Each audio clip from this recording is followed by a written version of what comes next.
हम आपको एक ऐसी खबर दिखाने वाले हैं जो इस समय पूरी दुनिया के मीडिया में, पूरी दुनिया के अखबारों में हेडलाइन बनी हुई है।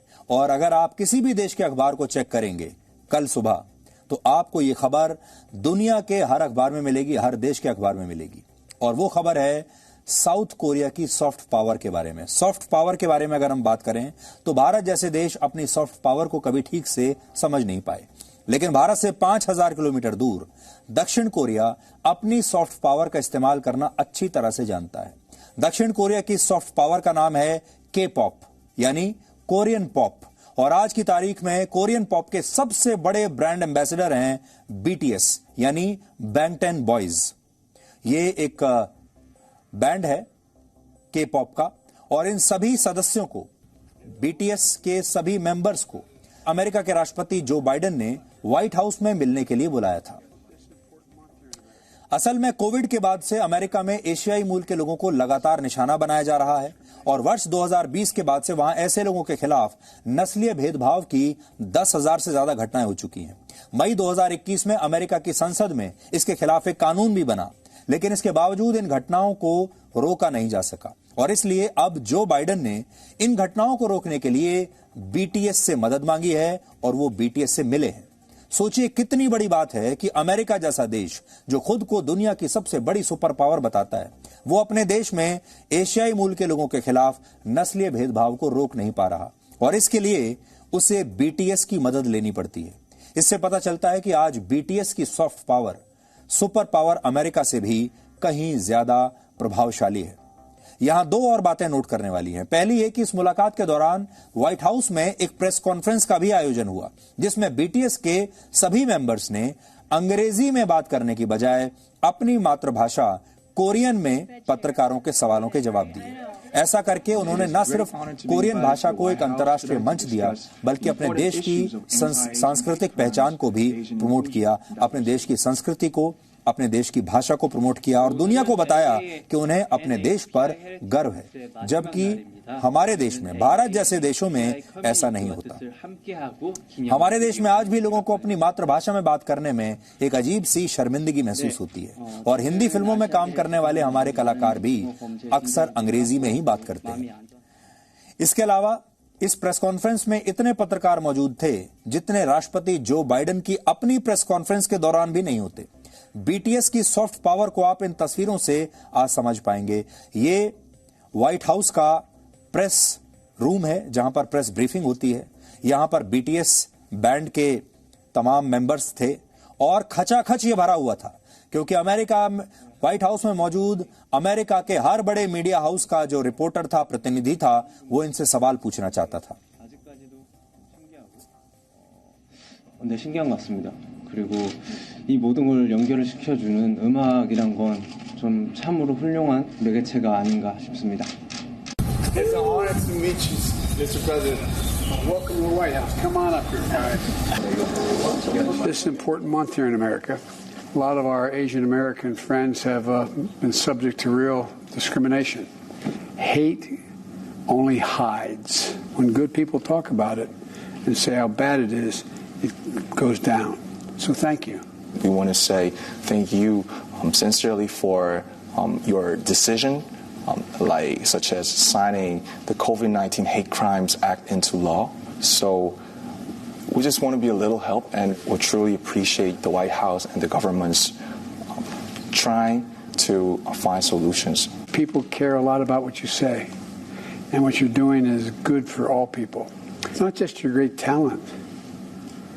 It's the message you're communicating. It matters. Oh, wow. Hello, everybody. Good afternoon. So much excitement. I know it's the Fed chair meeting, right? I know. We got Bloomberg. These, I mean, yeah. Forget about me. I know, it's not about me. 네, 최근 아시아계를 대상으로 한 많은 증오 범죄에 굉장히 놀랍고 또 마음이 안 좋았는데요. 이런 일이 근절되는데 조금이라도 도움이 되고자 오늘 이 자리를 빌어 목소리를 내고자 합니다. 나와 다르다고 그것은 잘못된 일이 아닙니다. 옳고 그름이 아닌 다름을 인정하는 것으로부터 평등은 시작된다고 생각합니다. 네, 우리는 모두의 각자의 역사를 가지고 있습니다. 오늘 한 사람 한 사람이 의미 있는 존재로서 서로 존중하고 이해하기 위한 또 한 걸음이 되기를 바랍니다. And lastly, we thank President Biden and the White House for giving this important opportunity to speak about the important causes, remind ourselves of what we can do as artists. Once again, thank you very much. तो BTS के तमाम जो members हैं ये सारे युवा हैं, बहुत यंग लोग हैं, लेकिन सोचिए इन्हें अपने देश पर, अपनी भाषा पर, अपनी संस्कृति पर कितना गर्व है। और आज ये अपनी कला के दम पर, अपने संगीत के दम पर कितने शक्तिशाली हो गए कि इन्हें व्हाइट हाउस में आने के लिए अमेरिका के राष्ट्रपति जो बाइडेन ने इनवाइट किया है और वो व्हाइट हाउस में जो बाइडेन से मिलने के लिए गए हैं। के पॉप दक्षिण कोरिया की एक म्यूजिक इंडस्ट्री है जिसका मतलब होता है कोरियन पॉप म्यूजिक। पॉप का अर्थ होता है पॉपुलर कल्चर, यानी ऐसी संस्कृति जिसकी लोकप्रियता बहुत ज्यादा है। के पॉप दक्षिण कोरिया की सॉफ्ट पावर बन चुका है, यानी एक ऐसी ताकत जो दिखाई तो नहीं देती लेकिन महसूस होती है और उसका प्रभाव बहुत ज्यादा होता है। किसी भी हथियार से उसका प्रभाव कहीं ज्यादा है। के पॉप की बदौलत दक्षिण कोरिया की संस्कृति दुनिया के कोने कोने तक पहुंच रही है और के पॉप स्टार्स इस संस्कृति के सबसे बड़े ग्लोबल ब्रांड एम्बेसडर्स बन गए हैं। के पॉप म्यूजिक एल्बम्स में आधुनिक संगीत, लिरिक्स, डांस कोरियोग्राफी और हाई क्वालिटी प्रोडक्शन का एक शानदार मिश्रण होता है। के पॉप पिछले 20 वर्षों से अस्तित्व में है, लेकिन इसे असली लोकप्रियता 2009 से मिलनी शुरू हुई जब दक्षिण कोरिया के वंडर गर्ल्स नाम के एक ग्रुप ने अपना पहला म्यूजिक वीडियो जिसका नाम था नोबडी इसे लॉन्च किया था। और तब से लेकर अब तक दक्षिण कोरिया का के पॉप म्यूजिक हजारों करोड़ रुपए का उद्योग बन चुका है। बीटीएस की लोकप्रियता का अंदाजा आप इसी बात से लगा सकते हैं कि पिछले साल दक्षिण कोरिया के राष्ट्रपति ने बीटीएस को संयुक्त राष्ट्र में अपने देश का विशेष दूत नियुक्त किया था और एक विशेष दूत बनाकर वहां भेजा था और इन्हें डिप्लोमेटिक पासपोर्ट दिए गए थे। दक्षिण कोरिया जानता है कि उसकी के पॉप वाली सॉफ्ट पावर किसी मिसाइल से भी कहीं ज्यादा प्रभावशाली है।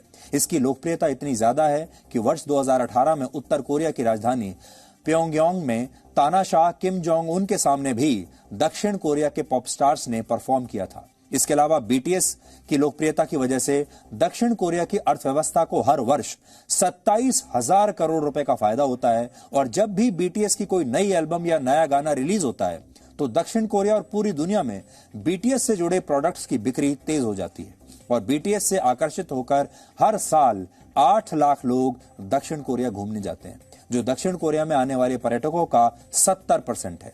यानी इस बैंड की दुनिया भर में जबरदस्त फैन फॉलोइंग है और ये बैंड अब दक्षिण कोरिया की सबसे बड़ी सॉफ्ट पावर बन चुका है।